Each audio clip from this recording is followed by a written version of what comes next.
kemungkinan R nggak dipakai, tapi kalau tekanan intinya kinis dulu, dan akan dikerjakan sekarang dan sebagian daripadanya untuk olah datanya ya.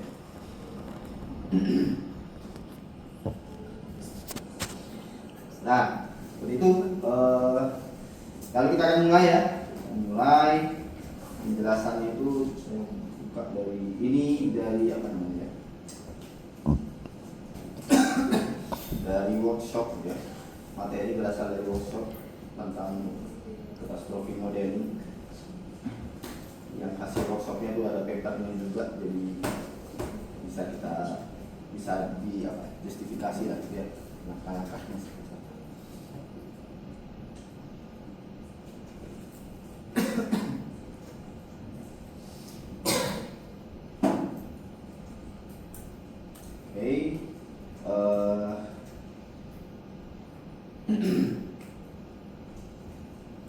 Ini ya tadi yang saya jelaskan di awal, yang kita lakukan dalam pengerjaan proyeknya nanti ya, kira-kira seperti ini. Sumbernya di sini ya, sumber point source ya. Sumber gempanya nggak terlalu dianalisis secara gempanya, secara teori gempaan gitu. Tapi karena kalau menganalisis dengan gempa beneran ada menghitung rupture-nya, ada patahan di gempanya di bawah laut ya, patahan di bawah lautnya itu berapa kilometer, itu masuk dalam perhitungan juga untuk menentukan kekuatan gempa kan. Tapi kita langsung pakai data aja ya. Distribusi peluangnya menggunakan JPJ. Nah ini bagi yang sudah ngambil mata kuliah SCV mungkin terbantu ya. Nah tapi kalau di satu kelompok misalkan ada yang belum ngambil, anggotanya belum ngambil mata kuliah SCV, ada yang sudah ngambil, nah itu bisa dibantu untuk penjelasan aja ya. Nggak akan terlalu fokus banyak-banyak itu, nggak mengambil alih mata kuliah SCV lah intinya gitu ya. Langsung pakai gitu. Analisnya tapi kalian sudah belajar, bagi yang sudah ngambil ya, mungkin bisa nambahin di situ apa yang mau dianalisis tambahannya dari DPD-nya ini misalkan ya. Nah, tapi dalam proyek ini nggak langsung pakai ya. Nggak ngajarin lagi DPD gitu. Lalu kita akan untuk event loss table kurang lebih seperti ini. Dan data yang dipakai, itu ada di sini. Nah, data yang dipakai berasal dari USGS. Ini United States Geological Survey. Kalian klik USGS katalog, kalau mau googling ya langsung nanti terarah ke website ini. Nah, di website ini kita akan mengambil data gempa itu. Gempa.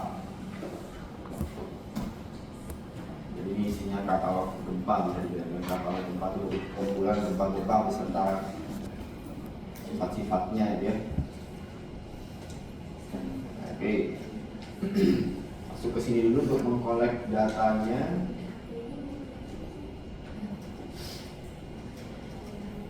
Klik katalog.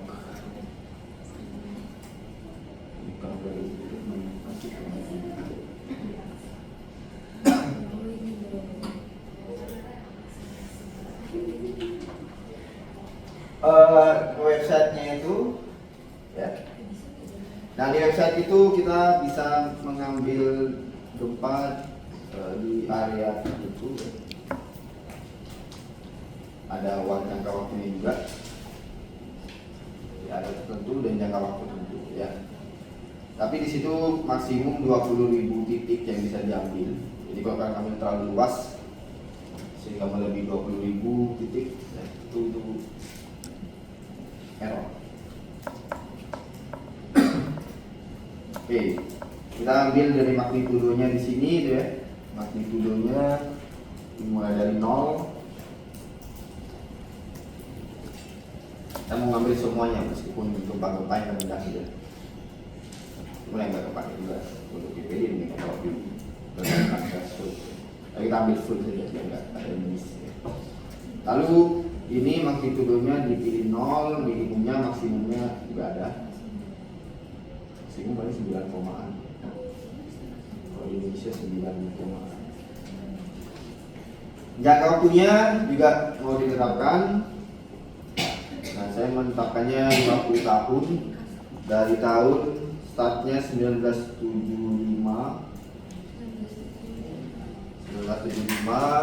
bulan 12 tanggal 31 dari Januari, kalau N-nya ya Desember ya. Dari 1975 Januari tanggal 1 sampai 2024 bulan 12 31. Jadi 50 tahun.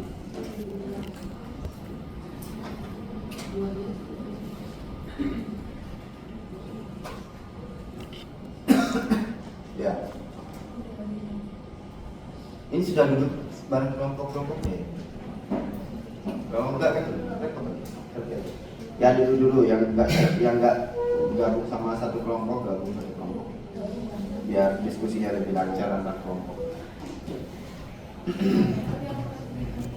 Lupa kan? Bekerja berkelompok ini. Kalau ada satu yang gagal programnya, yang satunya nyoba gitu. Atau sama-sama nyoba semua sampai berhasil nanti.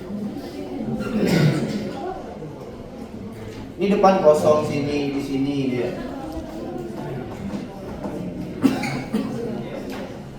Ayo gabung satu kelompoknya biar lancar.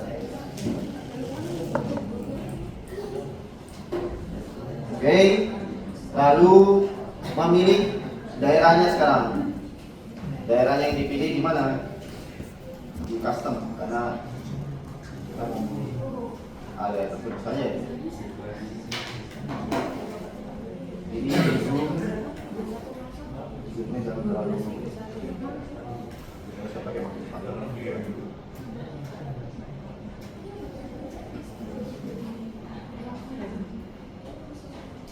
Mana daerah yang mau diambil? Saya tadi bilang kita mau menganalisis gempa megatrust, suatu daerah atau zona bisa dibilang penekanan lempeng. Jadi ada dua lempeng yang tertekan tinggi. Tapi yang salah satunya menekan yang lain, gitu ya. Kayak di hujan istilahnya. Ditekan. Nah, daerah-daerah itu ada di Indonesia, ada 16. Ada 16 daerah megatrust ya, yang lempengnya itu bergesekan, bertubuhkan diri ya. Nah, itu kalau tekanannya lepas, karena yang satu kan menekan, tekanannya lepas, gempa. Kalau belum ya berarti ini naik masih berhasil ditekan ya, gaya geseknya sama tekanannya. Oke, ada 16 daerah. Di mana daerahnya itu? Daerahnya di sini.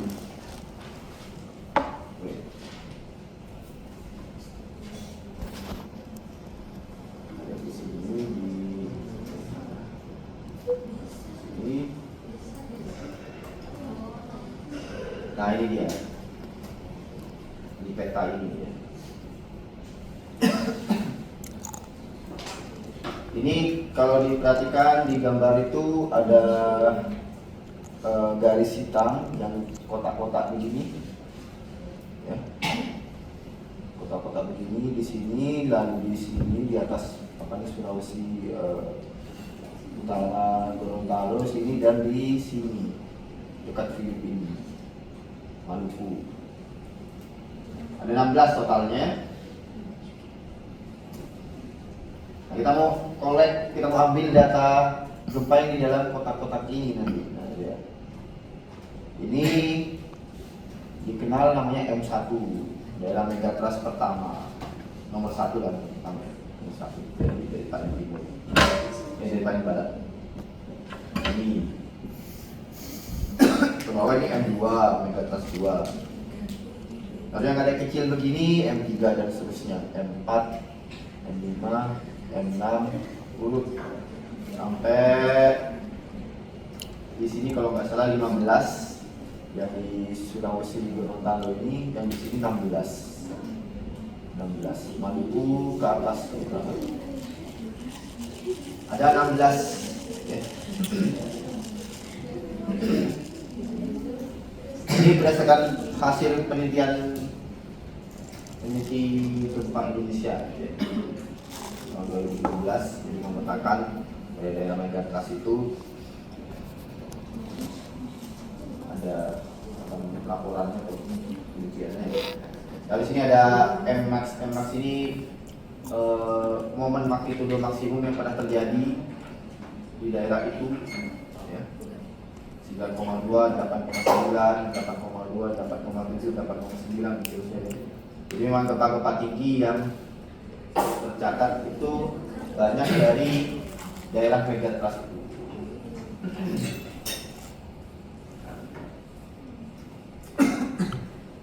Kita mau ambil di situ berarti ya, dari website USGS tadi, mau ambil data-data yang ada di dalam kotak-kotak ini.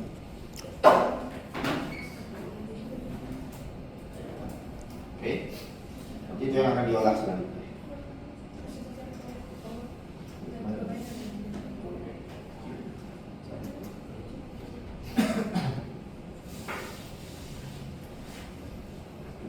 Caranya kalau di sini USGS ini kita nggak bisa ngambil dengan bentuk yang tidak teratur gitu ya. Daerah yang tertentu bisa cuma kotak ini. Kotak.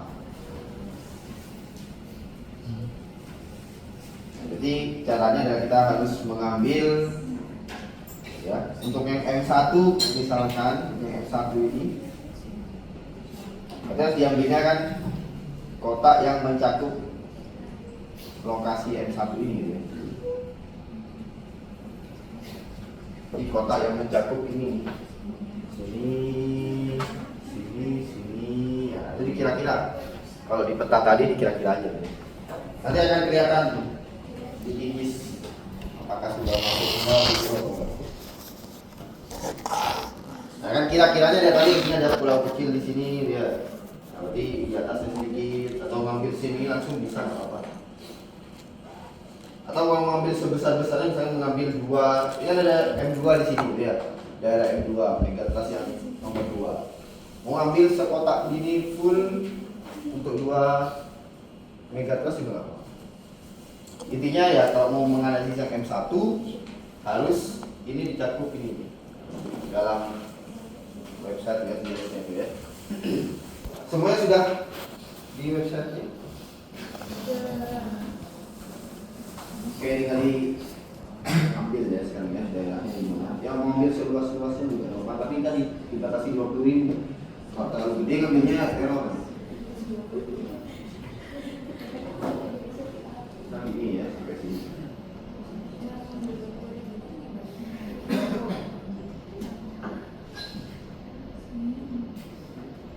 Oke, berarti kalau udah diklik itu sudah tercatat sini custom rectangle ya.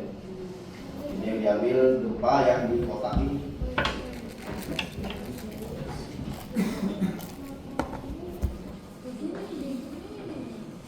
Kalian kotaknya bisa beda-beda tapi ya sebisa mungkin tercakup ya. Kalau kalian pengen itu googling aja tuh peta megatrust itu ada yang gambar tadi. Gambar aja ya. Ada gambar.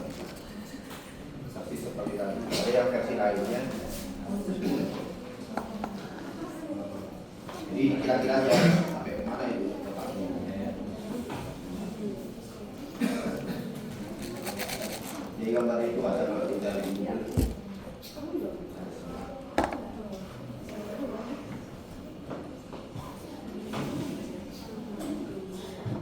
Oke, kalau sudah diklik, jadi ini minimumnya 0 dari 75 sampai 2024 dan dari rectangle ini terus ke advanced option Jadi kalau mau ngetik koordinat yang tadi, kalau ini tentang ngetik di sini, tapi kan koordinatnya yang mana kita nggak bisa temukan. Mending di kotak. Ke event type-nya pilih yang nah, ya, jadi di advanced option ada event type. Pilih yang gempa bumi saja, misalnya sudah sedikit. Terus ke output, output option, pilih kita mau download jadi pakai DSP. Kalau yang map and list ini interaktif, nanti dikasih tahu di websitenya di mana titik yang dipilih tadi. Jadi gempanya di mana saja ya. Kalau mau lihat langsung dari websitenya, kita mau download saja DSP. Terus di order terserah ini biar CSV-nya nanti diurutkan dari apa, terserah juga, pakai defaultnya saja. Dari diurutkan bersama waktunya dari yang terbaru atau dari magnitudo yang terbesar. Nanti kalau CSV-nya ini. Oke, kalau sudah klik search di sini search. Nanti dia akan minta download.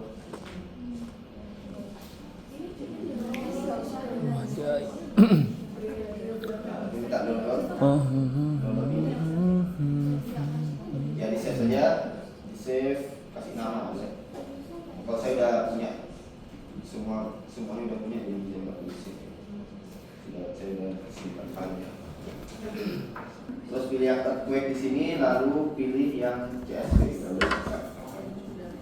Lalu pakai map and list nanti interaktif di website ini aja. Tapi kalau sudah di-download CSV-nya, maka kita buka QGIS-nya untuk menyeleksi itu.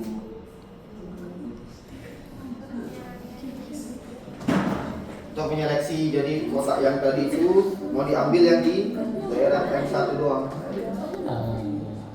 Itu akan dapat di sini. Hanya gempa yang di lokasi M1 saja, atau M2 atau M3 itu nanti bisa dilakukan. Pak, tapi kalau misalnya kita dari awal udah ngambil pisah-pisah per M itu berarti nggak usah pakai ini lagi ya bagaimana? Pakai apa ini QGIS? Iya, QGIS ini buat ini kan? QGIS-nya buat menyeleksi. Tadi kan ngambil data gempanya kan kotak ini, jadi semuanya masuk yang di luar daerah M-nya itu. Ya kan, nanti kita akan lihat di sini. Coba deh kita ngambil semua coba. Kalau mau lihat ininya mungkin ya, karena bisa ini kan saya bilang ya. Bisa lihat data Excel-nya itu kayak gimana ya, buka sendiri lah ya. Di situ ada informasi lokasinya, magnitudonya. Ada lokasi administratifnya dia di mana, Indonesia, di mananya Aceh, ada India di sana.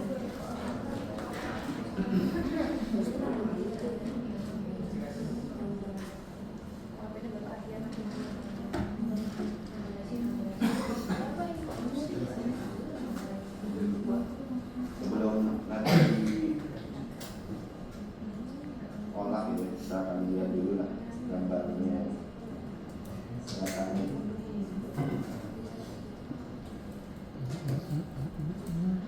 Akan sini ya, yang ini saya nggak ngambil yang tadi didemonstrasikan, tapi sebelumnya belum sendiri, jadi sudah ada ya. Kan di sini saya ngambilnya ada 9.098 ya, 9.098 event. Kalian bisa beda-beda dengan kotaknya sebelah sana. Lalu ada time-nya, waktunya kapan, gitu ya. Nah itu tahun itu kedalaman, ini kekuatan gempanya, magnitudonya. Ada satuan magnitudonya, magnitude. Jadi di gempa itu satuan magnitudo ada beberapa jenis. Ada salah satunya skala Richter yang kita sering dengar ya. Ada beberapa jenis lainnya. Nanti ini akan dikonversi dijadikan dalam satu jenis satuan. Namanya moment magnitudo moment. Satuannya namanya FW. Nah, ini informasinya. Lalu kalau ke kanan-kanannya ini sebenarnya kita nggak pakai nanti ya, tapi ya dari data yang sudah dibuat lengkap seperti ini. Terakhir diupdate kapan rekonya, kapan apa di mana tempatnya ya. 65 km away di barat dari Sinabang. Tipe earthquake, horizontal error, dead error dan seterusnya. Status dan review. Yang review dari USGS-nya dari lembaga itu. Kalau salah BMKG juga punya tadi juga open katalog pas seperti ini. Oke, nanti kita akan masukkan data CSV ini ke IGIS-nya ya. Oke, buka IGIS-nya lalu kita akan olah di IGIS. Sebelum itu saya harus kasih filenya dulu untuk menjalankan IGIS.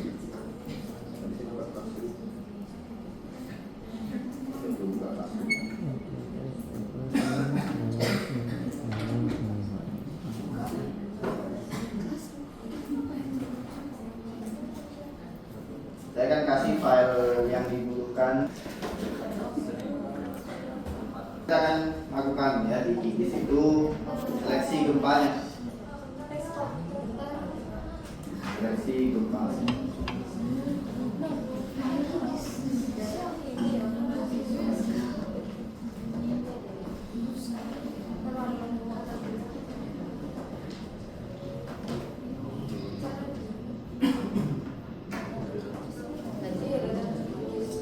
Oke, caranya yang pertama adalah kita mau membuat peta Indonesia dulu. Peta Indonesia kita tahu ya lokasi lokasinya bagaimana nanti terhadap Indonesia itu. Kalian cari namanya ini shapefile IDN ADM1. Formatnya SHP ya. Cari yang formatnya SHP. Itu ada di folder apa? QGIS itu yang saya file itu QGIS ya. Ada shapefile, folder shapefile. Kalau kalian lihat ada folder shapefile di link itu.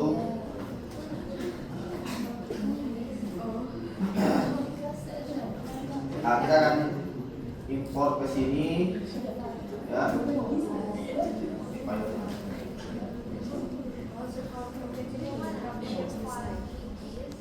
Nah, ke layer di situ layer, lalu add layer,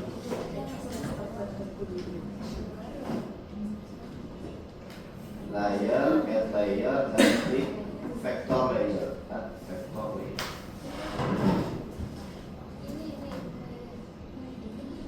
Layer, ini mungkin tampilannya agak beda dengan saya, tapi mungkin kalian versi baru bikinnya versi yang 2 tahun lalu. Terus import datanya di sini vector dataset ya, ada titik 3.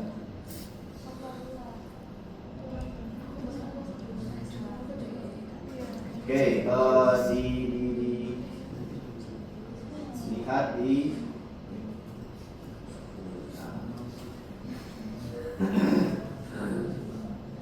untuk mahasiswa datang ke IGIS, shapefile IGIS, shapefile Provinsi Indonesia. Dari yang SHP IDN SHP jadi import.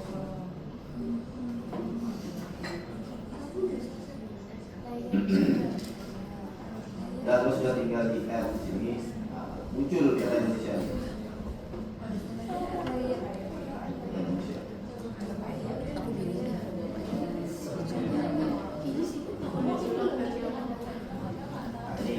Layer lalu add vector layer.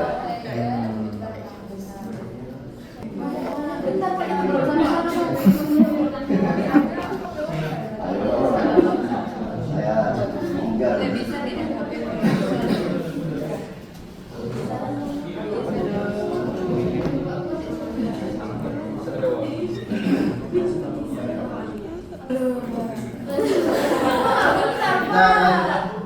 Kita akan plot daerah M1 itu di mana? Di IGIS ya. Di folder yang dikirim paling itu sudah ada juga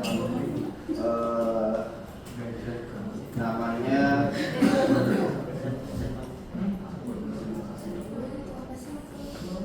Latlon Megatrust ini.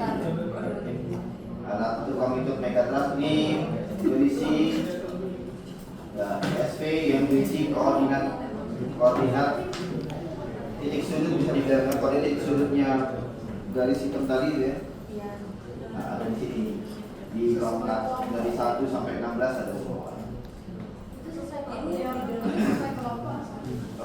Yang kelompoknya dibentuknya sesuai kelompok. Enggak semuanya.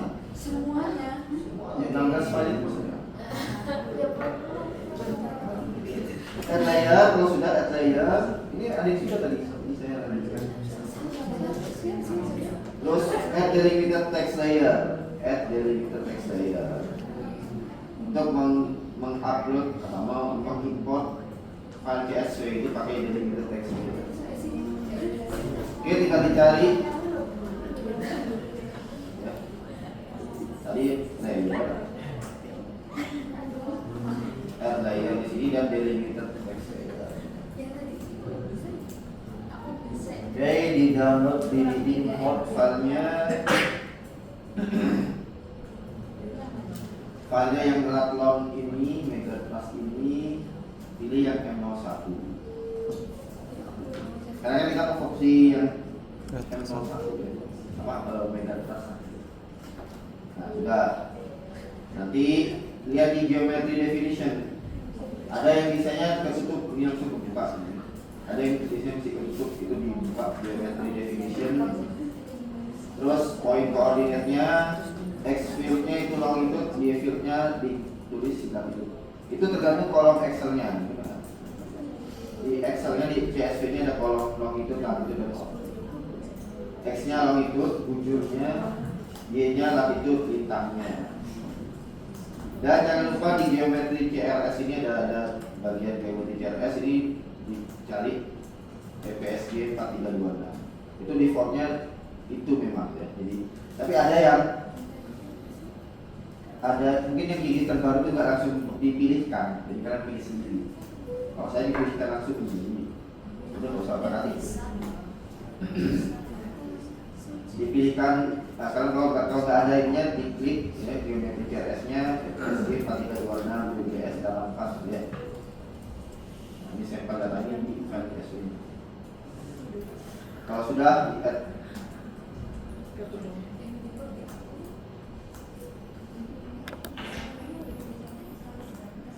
Nah, muncul titik-titik di sini. Muncul titik-titik.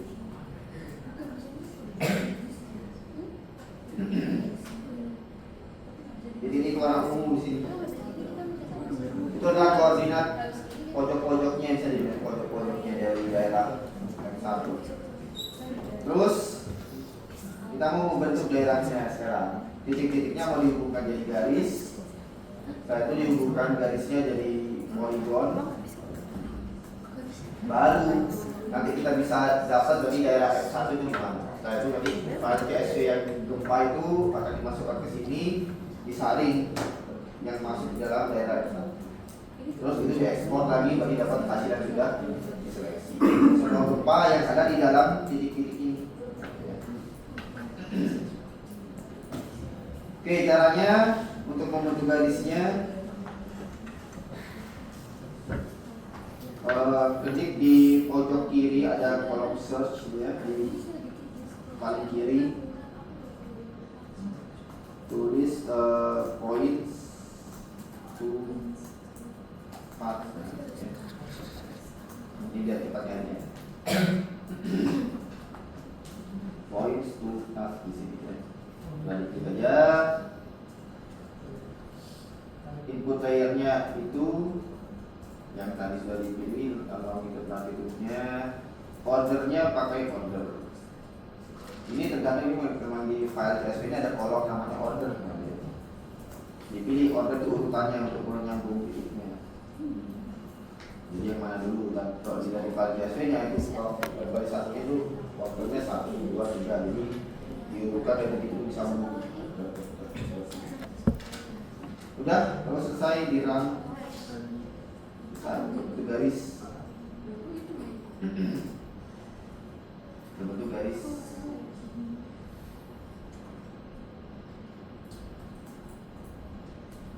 selesai, ini baru membentuk garis.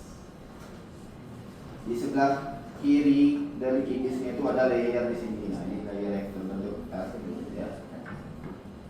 Ini ada tanda kayak memori. Itu kalau kikisnya ditutup, ini hilang juga. Jadi ya disarankan ini dikasih ya misalnya selesai satu kali buka kikis itu selesaikan semua atau kalau satu-satunya. Karena setelah kikisnya ditutup dia hilang, jadi harus kita bikin lagi tesnya gitu. Itu saya nggak tahu maksudnya apakah mungkin ada pengaturannya supaya dia permanen, dia nggak hilang kalau dibuka lagi.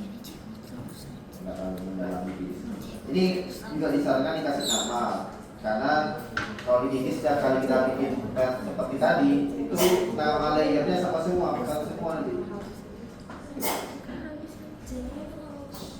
Ya dikasih nama apa di ininya nanti. Biar nanti kalau kalian mau melakukan lebih dari satu area aja.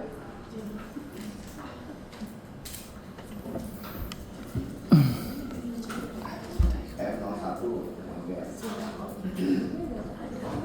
Oke, sudah sampai sini? Nah, yang belum ya dikerjakan. Yang tadi yang sudah soalnya.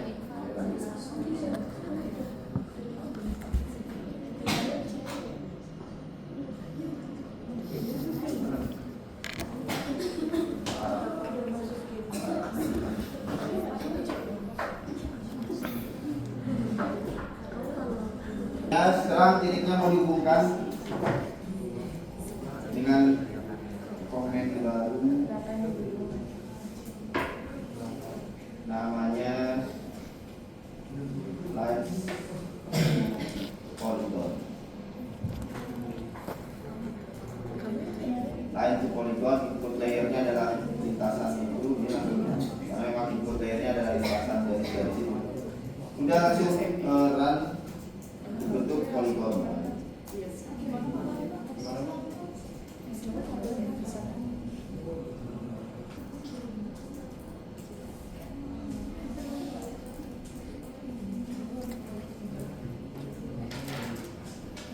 Bentuk poligon yang nanti jadi area tadi untuk F01 nya.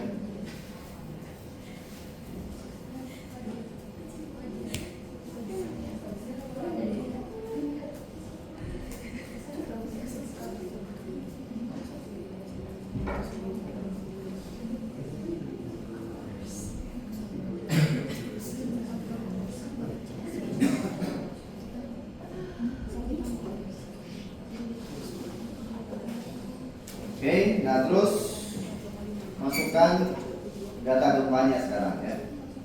Data gempanya, caranya ke layer lagi.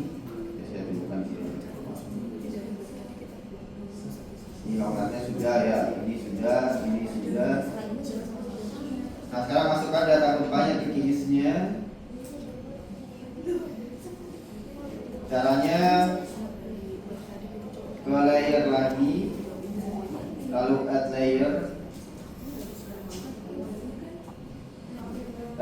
lalu delimiter text layer lagi.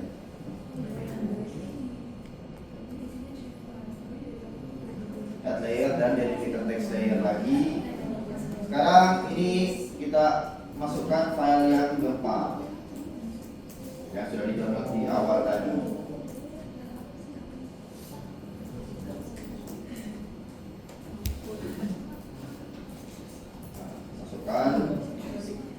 Data mentahnya yang dari kikis itu, lalu bagian geometri definisinya sama seperti tadi. Ini file CSV yang tadi dibuka di Excel. Sudah di add.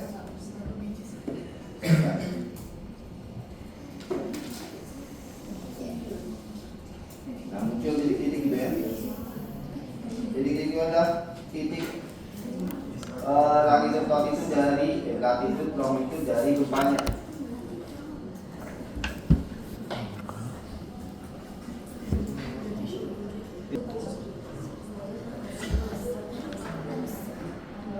Lihat ya, ada titik-titik yang di dalam dari daerah biru itu, daerah Megatras 1. Ada yang di luar dan di dalam. Kita mau ambil yang di dalam saja kan. Di dalam ini mau diseleksi, setelah itu hasilnya mau diekstrak, diekspor. Ya. Jadi dapat titik-titik yang gempa-gempa yang ada di dalam daerah megatrust 1. Berarti ini gempa yang dihasilkan dari aktivitas ya, cuma lempeng di megatrust 1 itu. Kalau yang di luarnya ya enggak. Tapi bisa jadi memang ada nanti yang independen sama independen. Bisa jadi yang luar ini mempengaruhi dalam. efeknya dari yang di dalamnya gitu, partikulat atau semacamnya. Intinya kita mau seleksi yang di dalam.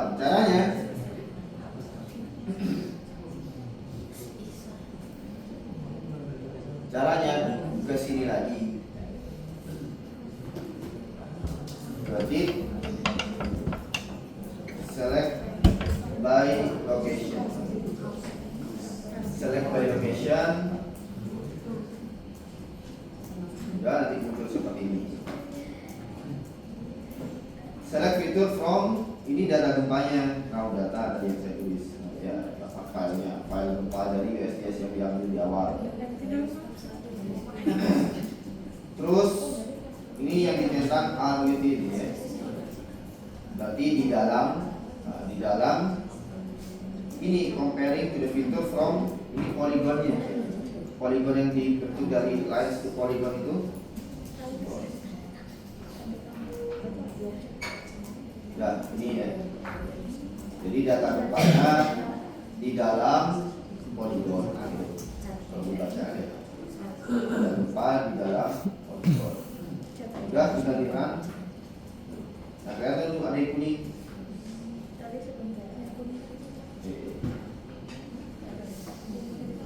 Nah, sekarang dia ada yang kuning. Nah, ini yang kuning tadi di dalam yang biru. Gempa dari tahun 75 sampai 24, dari magnitudo 0 sampai maksimumnya yang di dalam adalah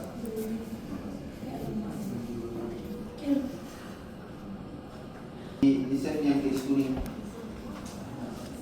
diekstrak jadi CSV lagi. Caranya ke layer raw data di sini,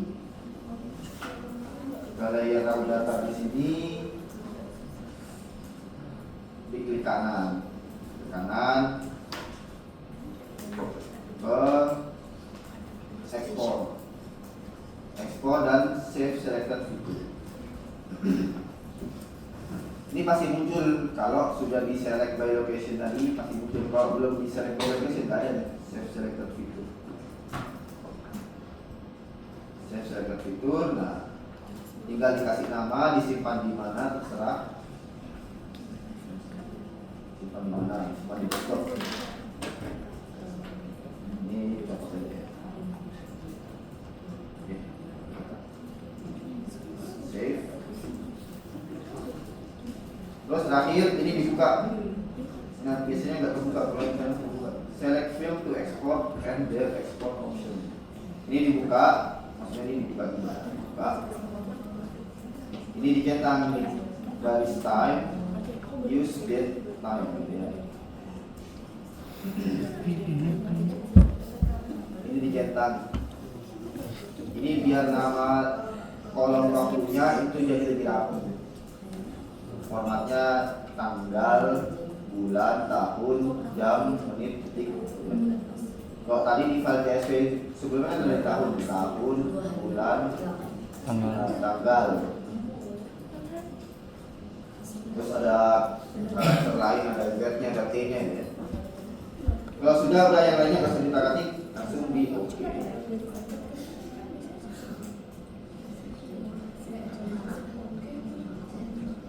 Ya, ini karena saya nyimpannya di file yang sama.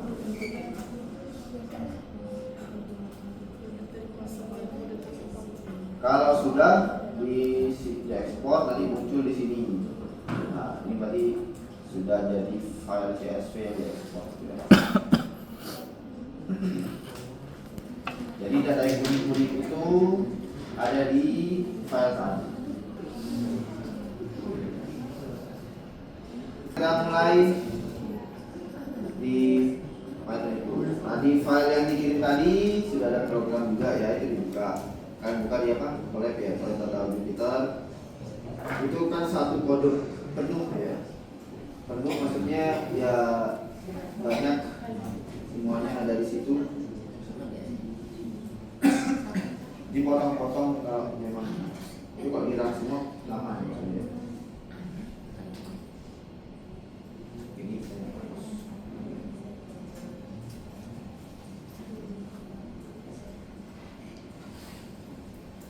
Kalau saya bukanya di sini di Spider. Ini mulai pakai dia enak kan pakai di Collab di sini ya biar bisa ngerjain semuanya sih. Itulah bisa.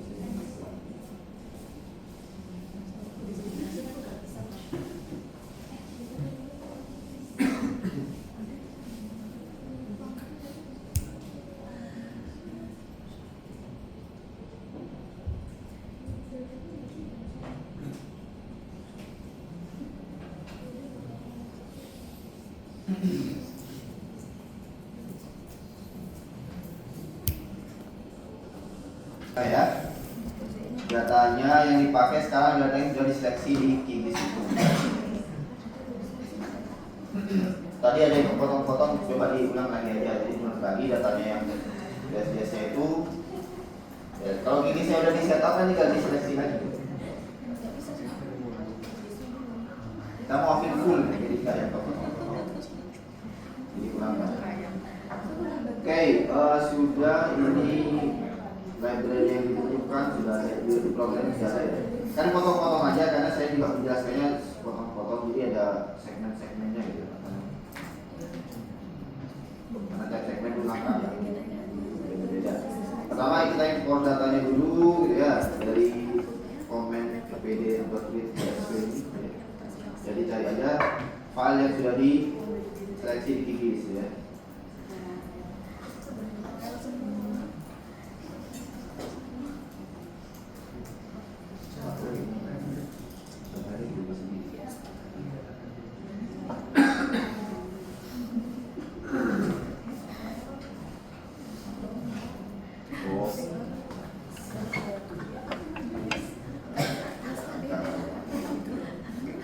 Silakan mengolah datanya dulu.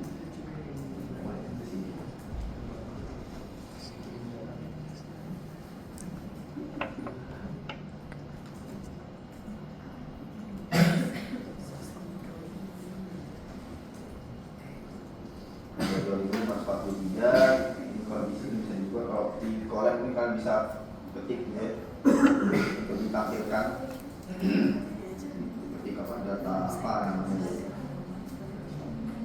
di data raw yang saya pakai itu nama filenya ya. Nah ini yang bagian ini perintah ini itu untuk menghapus UTC-nya. Kalau kalian lihat tadi di CSV yang sudah diseleksi itu ada UTC-nya di kolom waktunya. Jadi apa universal time coordinate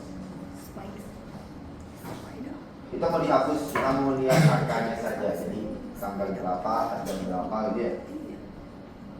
Misalkan waktu ini misalnya UTC-nya ya, di Indonesia plus 8 gitu. Ini muncul UTC kalau di QGIS-nya dicentang yang detailnya tadi. Kalau kalian lupa centang, ini bakal error. Karena yang ada UTC di kolom time-nya gitu ya. Ya kalian bisa modifikasi sendiri kalau misalnya lupa di QGIS-nya bisa dicentang detailnya. Itu nanti kolom time-nya, kolom waktunya nggak akan ada UTC-nya. Jadi ya ini akan error kan ada UTC. Atau yang nggak akan berubah juga di kolom time-nya jika ada UTC. Jadi disarankan dicentang biar ini bisa jalan. Kalau nggak mau ya bikin sendiri. Jadi string apa yang mau dihapus dari kolom tadi. Pokoknya harus tersisa tinggal tanggal sama jamnya. Kayak gini. Tanggal sama jam. Tadi ada UTC-nya tapi udah dihapus.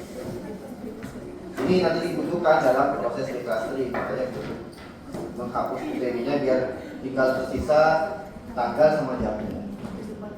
Nah, kalau ada lain-lainnya kenapa? Ada string yang bukan tanggal, bukan jam.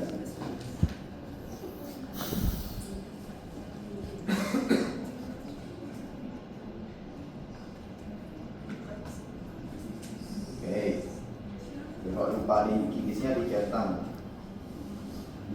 use time ya.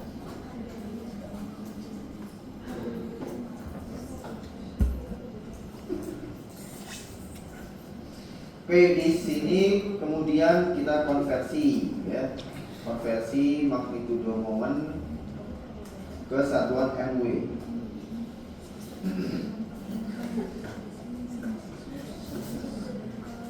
Tadi di file Excel-nya itu ada satuan MB, kalau dilihat ada MBW, dan sini ada satuan yang lain di time-nya ya. Jadi semua mau diganti ke MW, momen magnitudo. MB ini juga kayak apa ya?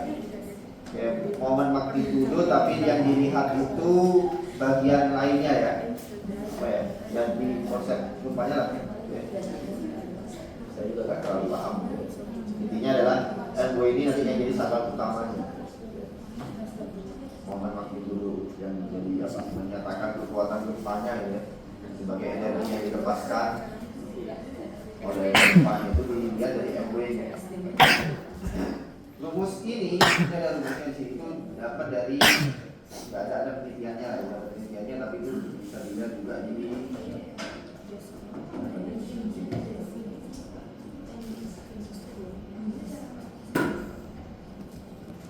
di berdasarkan penelitian oleh ahli gempa yang di Indonesia dari Iran.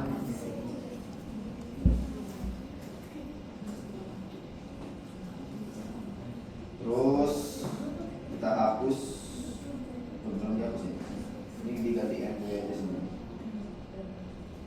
Jadi kolomnya nanti semuanya MW di sini ya. Type-nya semuanya MW karena sudah dikonversi, tapi angkanya itu juga ini.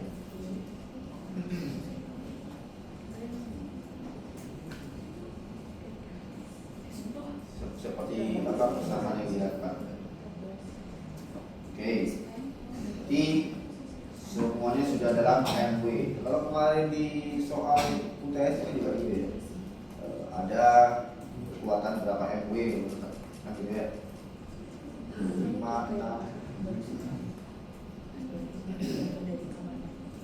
Di MW ini momen magnitudo ini menjadi standar sekarang. Maksudnya dalam kegempaan MW yang menyatakan kekuatan gempa berdasarkan energi yang dilepaskan dari apa? Gesekan tektonik atau tabrakan gitu ya. Oke, nah lalu kita katakan yang namanya declustering.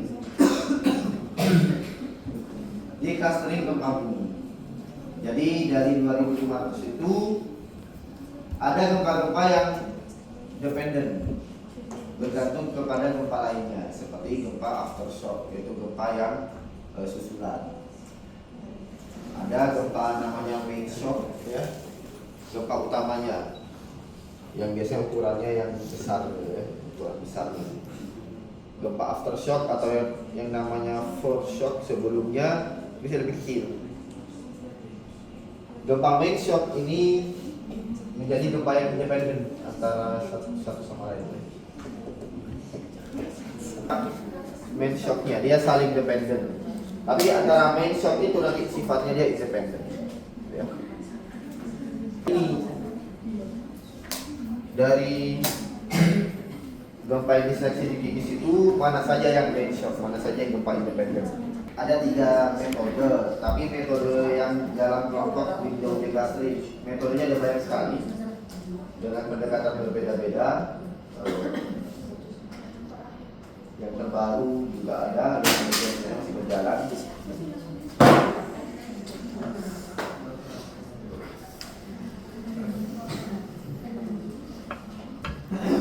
Declustering yang ditulis di sini adalah declustering yang metodenya atau pendekatannya window declustering ya. Untuk menjalankan itu Di sini ada definisi yang harus dijalankan. Yang pertama, definisi declustering yang berdasarkan namanya penelitinya Gardner dan Snow. Jadi declustering ini, kalau di window declustering kita menyeleksi gempa berdasarkan interval waktu dan lokasinya. Jadi mana yang berada di interval waktu tertentu dan lokasi tertentu itu dianggap independen. Kalau dia berada di interval waktu dan lokasi interval waktu itu berapa hari gitu ya. Lokasi itu ya berarti berapa kilometer. Gempa-gempa itu ada yang terjadi setelah berapa hari, ada gempa susulan, atau terjadi beberapa jaraknya berapa kilometer dari pusatnya, itu bisa jadi gempa-gempa yang susulan. Ada ini lah, ada algoritmanya di situ, mana yang nanti dianggap independen, mana yang tidak.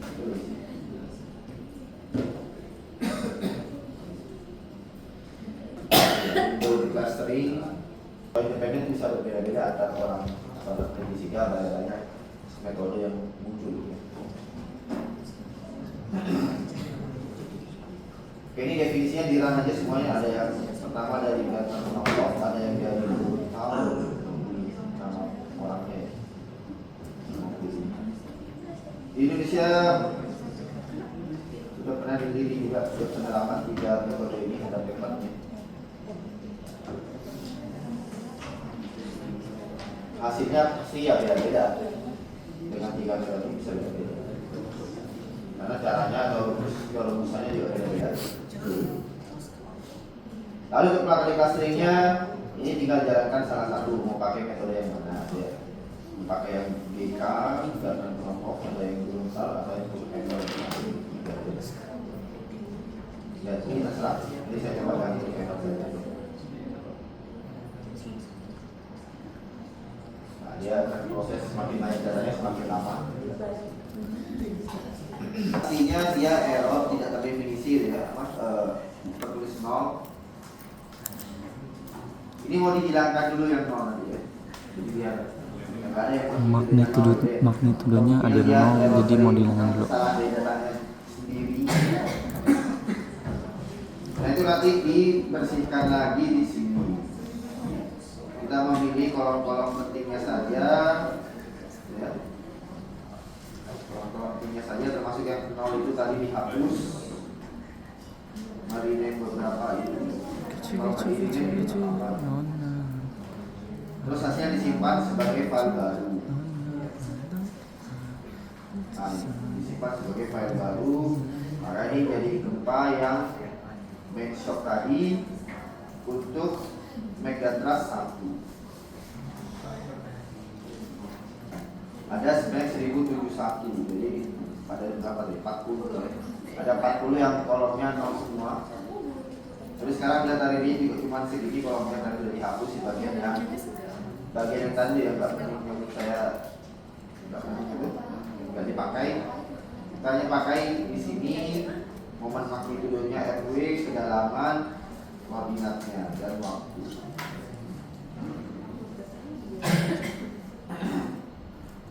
Ya waktu itu nggak masuk dalam apa analisis ya, tapi biar dapat nggak tahu Deskriptifnya lah. ya, deskriptifnya depannya kapan gitu ya. 2010 7,5. Ini 2004 Desember gempa Aceh, tercatatnya 7,2 di daerah M1. Tadi kalian lihat di M2 itu ada yang 9,5. Jadi mungkin dia ada beberapa kali. Jadi gempanya yang besarnya 9,1-nya nggak masuk dalam daerah ini, daerah M1. Masuk ke daerah M2, daerah kelas 2 nih. Mungkin jaraknya ini sedikit ya. Jadi dia tercatat di sini juga. Saya nggak tahu ya.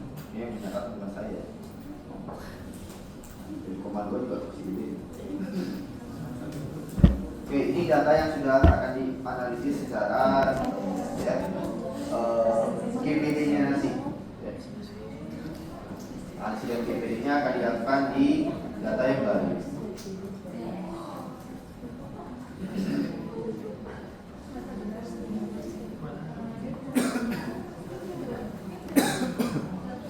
berbeda itu outputnya bisa beda. Ini nggak masalah. Ya, metodenya beda ya.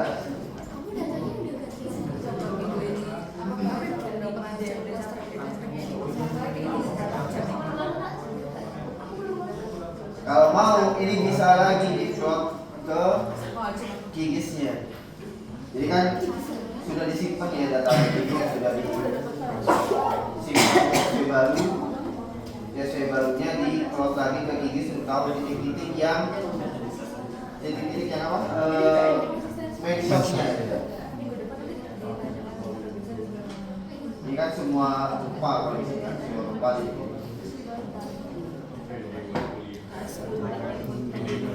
Semua rupa dan kita bisa import lagi CSV yang baru dari seleksi apa deklarasinya ke sini sebagai visualisasi aja tahu di mana posisi gempa yang utamanya, gempa yang independen itu dari ini ya independen. Sudah melepaskan yang comfort shock dan comfort shocknya dari dibuang. Jadi kalau pakai metode berbeda tadi kan hasilnya beda ya. Sedikit lagi mungkin. Nah ini data yang sudah di declustering ini sudah siap untuk dimodelkan dengan GPD tadi gitu ya. Kalian mungkin kan bisa yang sudah ngambil materi SEV atau yang ngambil sekarang kan udah tahu caranya ya, kan bisa kerjakan sendiri. Bagi yang mungkin nggak ngambil yang belum tahu sekarang di kode ini sudah ada ya. Sudah ada yang dijalankan. Jadi setiap kelompok bisa menganalisis dengan cara yang beda-beda lah ya. Karena yang sudah ngambil SEV ya, kalau bisa mengekspor di R kan datanya diekstrak ke R, di R dijalankan sesuai yang kalian pelajari dulu, dapat analisisnya apanya, itu periodnya, levelnya, kan.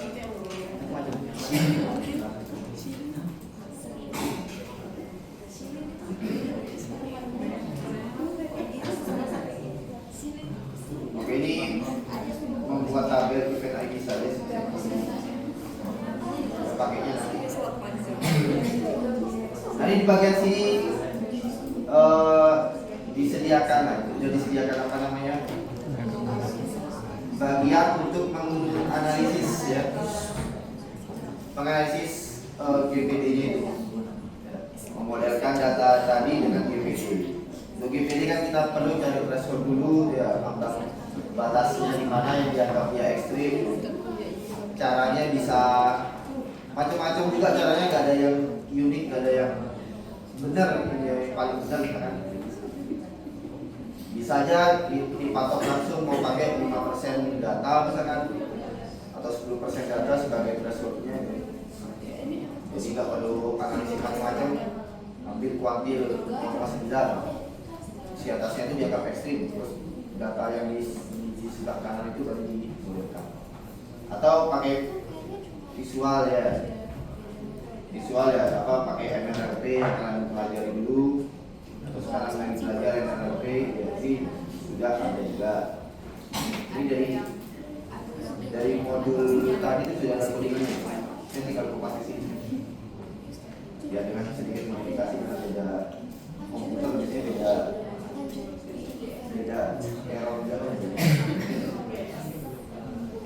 Oh iya, di sini saya lupa menjelaskan tadi, karena saya jelaskan lagi saja. Ada tipe gempa, interface dan translate itu berdasarkan kedalaman aja sebenarnya. Ini digunakan nanti di pemodelan ininya pakai GMP-nya. Jadi gempa yang kedalamannya berapa itu beda rumus atau parameter GMP-nya. Ini yang kurang dari 50 dinamakan interface, yang lebih dangkal.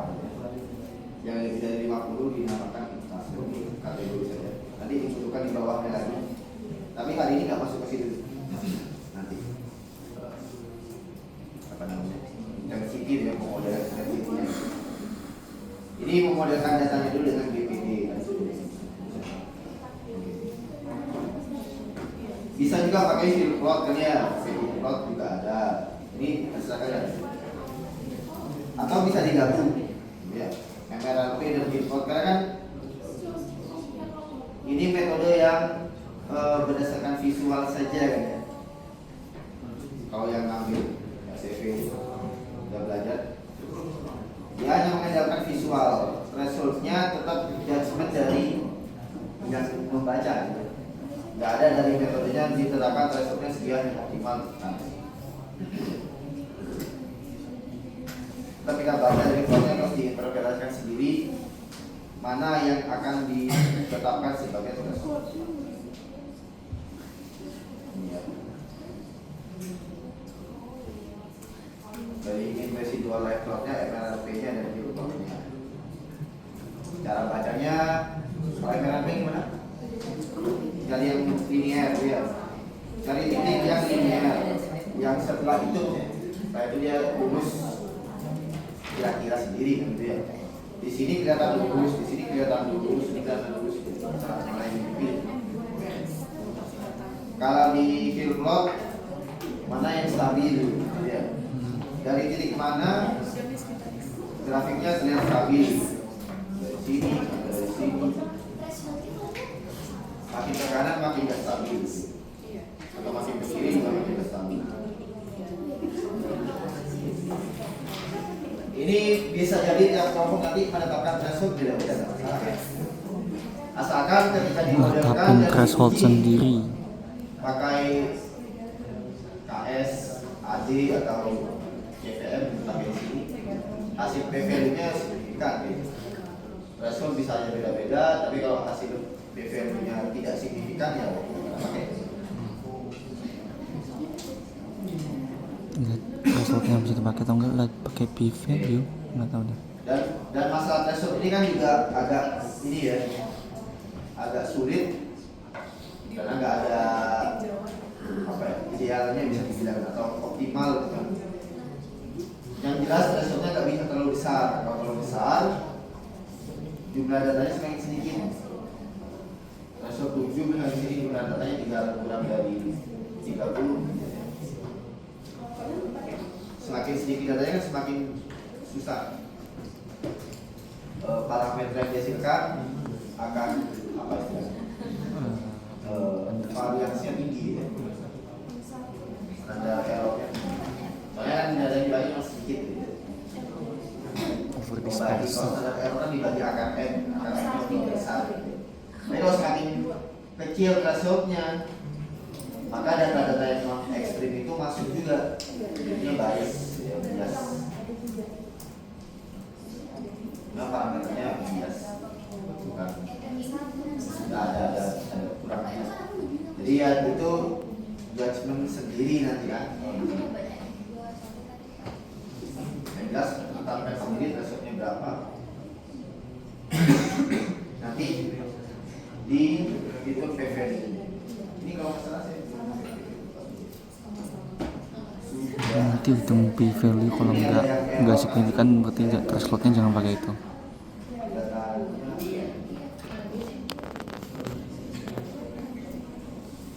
Nah di sini saya pilih 5,2. Tapi ada yang 5,5 atau 6 terserah.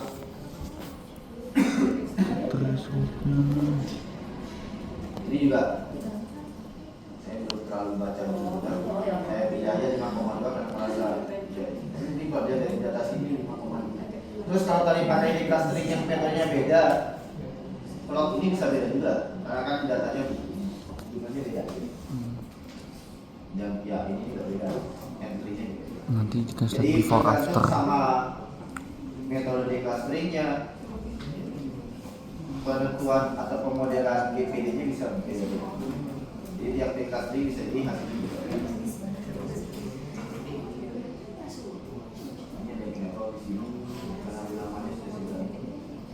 Jadi ini thresholdnya itu coba-coba cari yang terbaik. Nanti lihat di p-value-nya.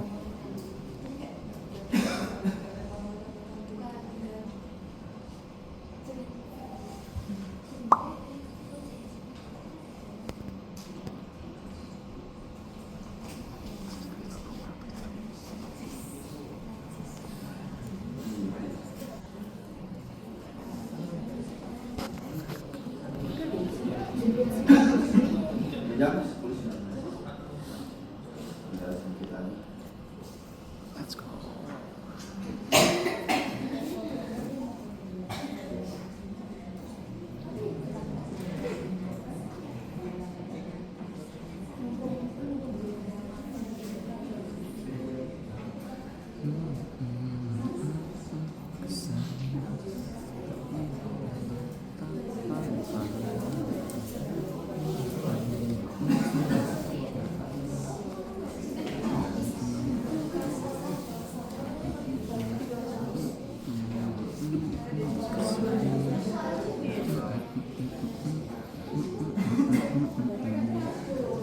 Oke, terus di sini berarti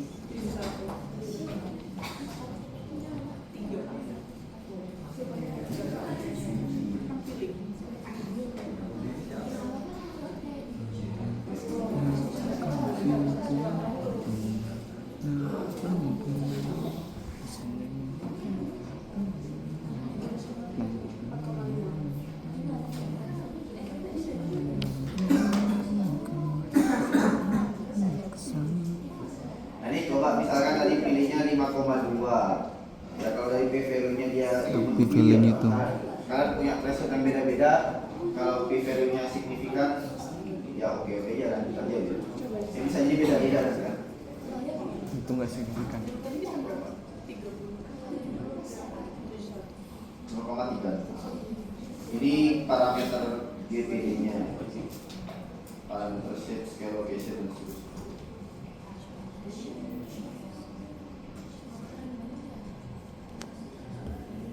Menggunakan thresholdnya tadi 5,2. 5,2. Kalau kalian pakai yang lain, Nggak signifikan ya Pak? apa? Nggak signifikan. 0,36 lebih dari 0,05. Ya kalau pakai 0,05. Kalau kurang dari 0,05 kan nggak signifikan.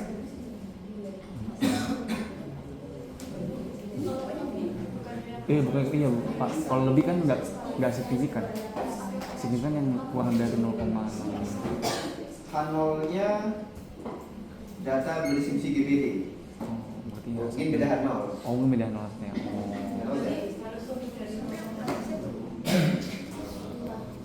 H0-nya berarti H0-nya itu data berdistribusi GPD. Jadi kan tidak menolak H0 kalau lebih dari 0,5. Ya. Kalau H0-nya tidak berdistribusi Jadi GPD baru ya. Di sini harus kayak tulis GPD-nya itu apa? H0-nya itu berdistribusi GPD, H1-nya enggak berdistribusi GPD. Uji distribusi di sini pakainya Kramer Fontes. Bisa KS test biasa. Oke, ini saya nggak gambar karena plot apa histogramnya apa kalau ngecek sesuai model dia apa lagi histogram sama PDF-nya gitu ya atau apa CDF sama empiriknya sama ininya ya. Silakan kalian buat sendiri. Kan bisa dibuat sendiri. Itu maksudnya untuk mengetahui kesesuaiannya lebih lanjut. Tapi kalau dari PVL yang ada signifikan kan ya cukup. Tapi supaya lebih meyakinkan kan bisa kita lihat properti lainnya.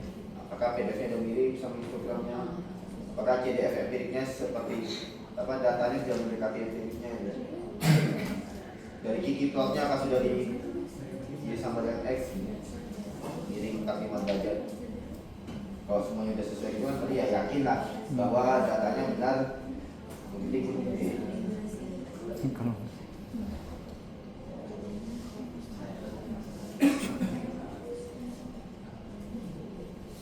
Oke, sampai sini berarti ya. Sampai sini kita sudah modelkan dengan GPD-nya. Itu saya nggak gambar histogramnya biar kelihatan enaknya gambar histogramnya biar kelihatan. nanti bikin Instagram yang Meyakinkan lagi. Tapi dari PVL udah cukup. Nah, kita sampai sini. Setelah itu itu terakhir itu akan membagikan simulasi Monte Carlo ini. Jadi karena datanya sudah benar, distribusi GPD, kita akan bikin event set, mensimulasikan event set dari data-data itu. Jadi membangkitkan data distribusi GPD di setiap titik koordinat gempanya. Setiap titik di titik ini dibuat 1000 rupa. Jadi MW-nya macam-macam di titik itu. Di titik lainnya MW-nya juga nanti bervariasi. Maka akan terbentuk event set yang banyak. Jadi setiap titik punya kemungkinan momen magnitudonya titik sama rupanya. Ini contoh yang dulu ada 685.000 event set yang dibangun. Ini tergantung sama megatrustnya, tergantung sama jenis declusteringnya, ini bisa beda.